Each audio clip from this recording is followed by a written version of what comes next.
Opening with the king's pawn controls the center and opens up the light-squared bishop and queen, often leading to sharp games. e5 is a common response that establishes a presence in the center, controls d4, and opens up the queen and dark-squared bishop.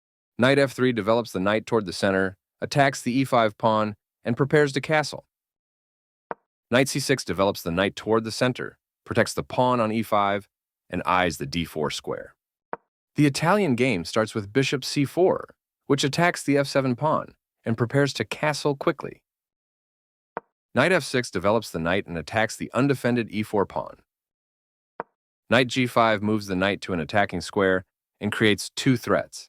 Bishop takes f7 check and knight takes f7, which forks the black queen and rook. You missed an opportunity to block an attack on a vulnerable pawn. You permitted the opponent to force the loss of castling rights,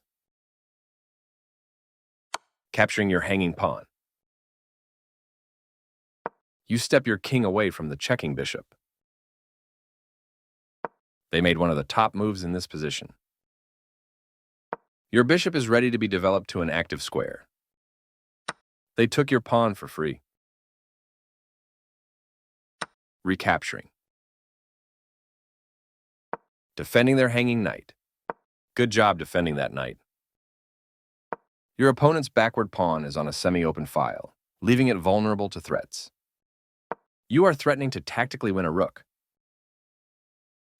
They missed the right idea here. Makes your life much easier. You recaptured.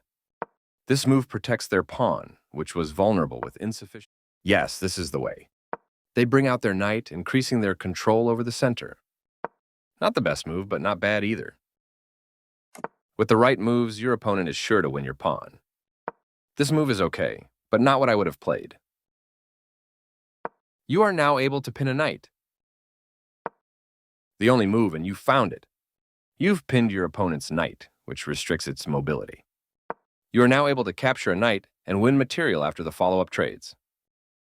This wasn't the best capture choice, and it will cost you material. Your opponent's move wins your pawn. You allowed the opponent to win a bishop through a fork. This is the only move that works. Your opponent You step your king away from the checking queen. They recaptured from a previous trade, finishing the exchange. It's important to get all your pieces off their starting squares and into the action. Decent move, but they had a better one. You dodged the check, moving your king out of harm's way. I like their choice. You escaped the check from the queen. They played one of the best moves here. You step your king away from the checking queen. They've made a mistake, and their knight is now lost. This wins a knight. They overlooked an opportunity to recapture a piece. You overlooked an opportunity to block a check from the opposing queen. They made one of the top moves in this position. Nice, you capture a vulnerable pawn, winning material after all. You had a better option, but this is not bad. That was the only move.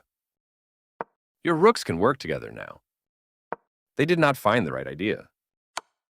You missed a better way to move a queen to safety. They blocked the check from your queen. Not the best move, but not bad either. Their move is losing material. This is the way to win a queen.